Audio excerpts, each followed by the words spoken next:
What's good, YouTube? You already know who it is. It's Rapostor here, and I'm back with another video for you guys. Hey man, I just wanted to let y'all know, if y'all watching this video right now, y'all should be here if y'all didn't watch part 1 and part 2. So if you didn't watch part 1 and part 2, I advise that you go watch it and then come back to this video. But other than that, man, make sure you guys like, subscribe for more content, because more content is on the way. And with that being said, enjoy today's video. Okay, so now I gotta connect the fan to the motherboard. So let me find out where I can put my fan connection. And it should have Chai Fan 1. There's a fan right here, but I want to be sure that this is the designated location that I can put this fan in. I will need my little handy dandy motherboard manual. Let me go in here and look and see where I have to put this fan. I wish I had rotated this, because now the cord to the fan looks weird. But, you know, I'm not going to be able to perfectly put these things in. I could do it, but I don't want to take this out, clean the heat sink, and I don't want to go through that process again. I feel like I'm good. But there is a possibility that you could hear like some clicking noises while you're inside your PC while you're gaming. And 9 times out of 10, the issue is with these little cords. So you sometimes get not, I want to say stuck, but they interfere with the fan to make noises. So that's why I'm trying to see how I can avoid going through that. I'm gonna just leave it like this. This look better like that.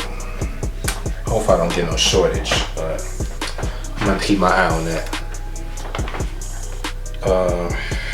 I'm probably gonna eventually take this out and put like a liquid cooling in here. I heard liquid cooling is the best. It'll suck all that heat out and put it somewhere else. But this is the Now fan.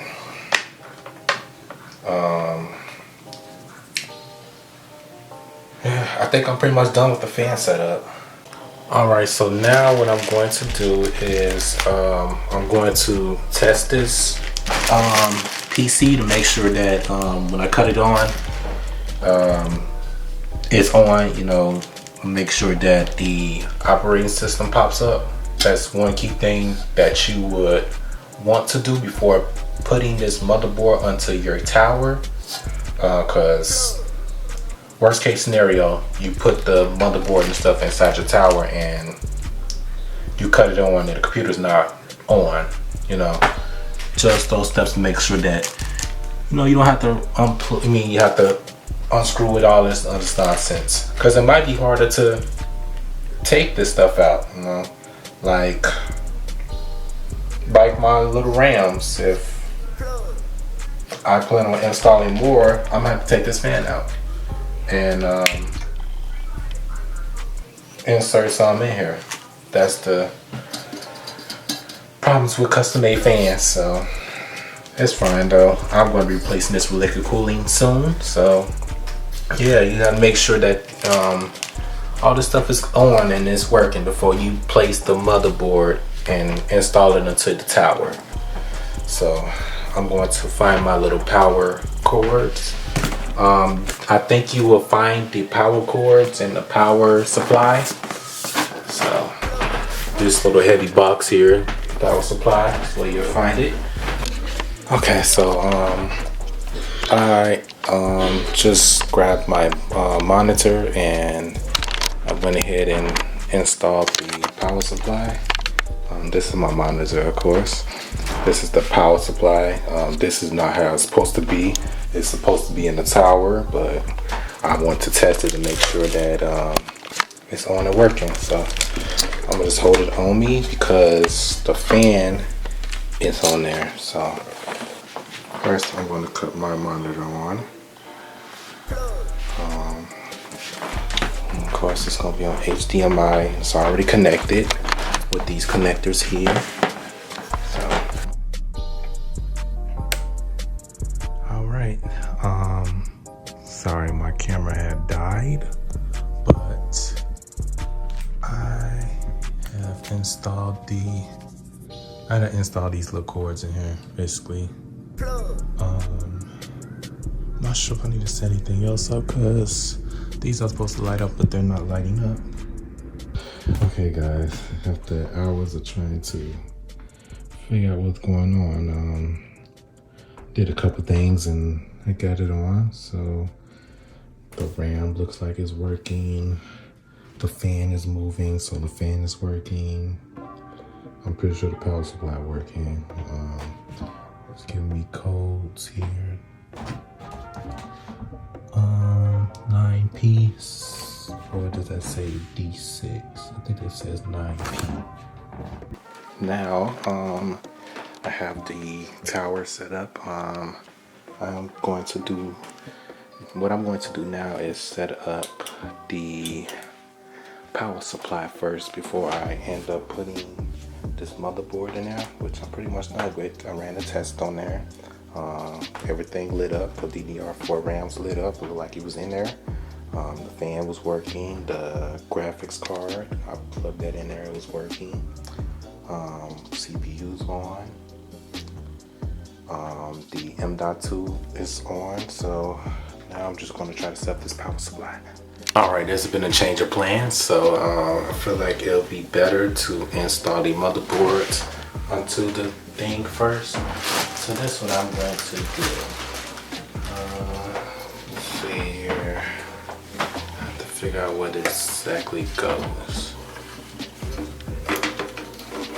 I'm pretty sure it goes like this.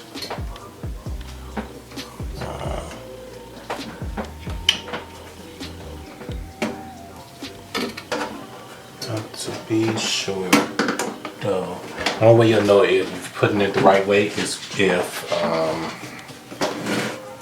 I'll show you in a second. Let me just get this on here, guys. I am going to some bad areas, man. I've been taking like 30-45 minutes to figure out if my PC came with the IO shield. And y'all don't know, I've been sitting around looking around to see where this IO shield is, and the whole time the IO shield is already on here. But the reason why I was looking around for it and stuff, because part of the installation requires me to, you know, take this IO shield and plug it into the tower, but I don't think I need to do that. So I think once I just plug it in, it will just be that. I'll just screw everything in and I'll be through. So that's what I'm going to do right now, because I am wasting so much time and I am getting to so many confusion problems dealing with this thing. So yes, so in order to install your motherboard into the PC, make sure you have this IO shield, and if it comes separate, then that means you need to plug it into, let's see if I can show you guys. So when you plug this IO shield in, you're going to plug it into this little spot right here. So that controls the connections, any USBs or HDMI connections. It'll come through here. But seeing that when I pulled the motherboard out, it came with the shield, so and it was, you know, when it came with the shield and stuff, just like this, it was screwed in and all. So that I guess that meant that I don't need to unscrew this or anything. Other than that, it would have came separate. So okay, I am going to install this motherboard. So In order to properly install this motherboard into the case, you see these little screws right here. 1, 2, these little gold screws. Well, this is my case, so I mean your case is probably the same, but basically how you put that in there, you have to proper the little silver holes here. So you're going to pay attention to those holes here and make sure that you end up seeing the little piece sticking out there, because that's what you're going to screw in to lock this motherboard in place. So that is one screw. I'm going to go over here. There's another one in place. Let's go here. There's another one in place. Mine's come with 6, so I don't know if others come with 9 or whatever the case may be. There's another one in place. I have to fix it a little bit, but it's fine. Another one right here. That's 5, and I'll get this focus. You'll see the 6th one right there. Okay, so I am going to screw these in.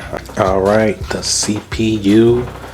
I want to know. I'll take that back. The motherboard is on the case, and it's not going anywhere, ladies and gentlemen. Okay. I think now my next step will be to install the power supply. I think the power supply and then putting the graphics card back in there is the only 2 steps I have to do left as far as putting things in there. Yeah, so I'm going to start on this power supply.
side of my sidekick, what's in your way? I've been feeling lost in the dirt, I stray. Running from the man with the blade, I say. Look in the mirror, does it feel any better? Magazine cover, see my mama have